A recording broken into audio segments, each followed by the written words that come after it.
श्री कृष्ण की 8 प्रमुख पत्नियां हैं जिन्हें अष्टभार्या कहा जाता है। बाकी 16,100 पत्नियां कैसे हुईं, इसकी कहानी की शुरुआत होती है भगवान विष्णु के अवतार भगवान वराह और भूदेवी के पुत्र भौमासुर, जिसे नरकासुर के नाम से भी जाना जाता है। भगवान वराह और भूदेवी के पुत्र होने के कारण वो अपने जन्म से ही बहुत शक्तिशाली और साहसी था। नरकासुर को वरदान प्राप्त था कि उसकी माता के अतिरिक्त उसे कोई नहीं मार सकता।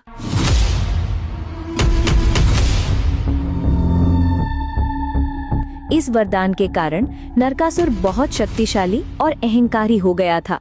शुरुआत में वो एक नेक और धार्मिक व्यक्ति था।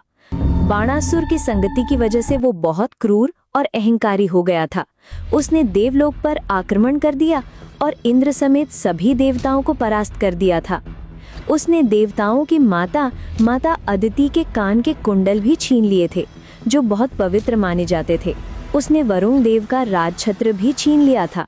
उसने पृथ्वीलोक, स्वर्गलोक, नागलोक, पाताल लोक ऐसे अनेक लोकों पर हमला करके 16,100 राजकुमारियों को बंदी बना लिया था और जबरदस्ती उन्हें अपनी कैद में रखा था। जब तक 20,000 सुंदरियां जमा नहीं हो जाती तब तक मैं विवाह नहीं करूंगा। जब नरकासुर का अत्याचार बहुत बढ़ गया, तब सभी देवता और ऋषि मुनि भगवान श्री कृष्ण के पास मदद के लिए गए। श्री कृष्ण जब नरकासुर का अंत करने के लिए निकले, तब उनकी दूसरी पत्नी सत्यभामा भी श्री कृष्ण के साथ चली गई। नरकासुर और श्री कृष्ण के बीच भयंकर युद्ध हुआ।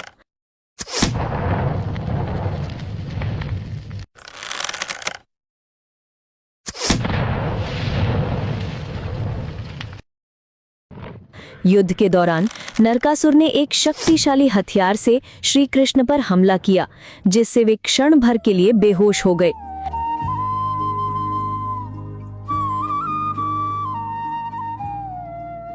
तब सत्यभामा ने धनुष उठाया और नरकासुर पर बाणों की वर्षा कर दी और नरकासुर का वध कर दिया। सत्यभामा भूदेवी का ही एक अवतार है। श्री कृष्ण ने कन्याओं को बंदीगृह से मुक्त किया और उन्हें अपने अपने घर जाने के लिए सारी सुविधाएं दी, लेकिन कन्याओं ने कहा, प्रभु, हम नरकासुर की कैद में लंबे समय तक रहे हैं। समाज में अब हमें सम्मान की दृष्टि से नहीं देखा जाएगा। हमारे माता पिता और समाज हमें स्वीकार नहीं करेंगे। हमसे कोई विवाह नहीं करेगा। प्रभु, हमारा कोई भविष्य नहीं है। आप हमें द्वारका में आपकी दासियां बनाकर रखिए, वरना इसके अतिरिक्त हमारा मर जाना ही उचित है। नहीं देवी, एक स्त्री माता, बहन और पत्नी हो सकती है, दासी नहीं। आप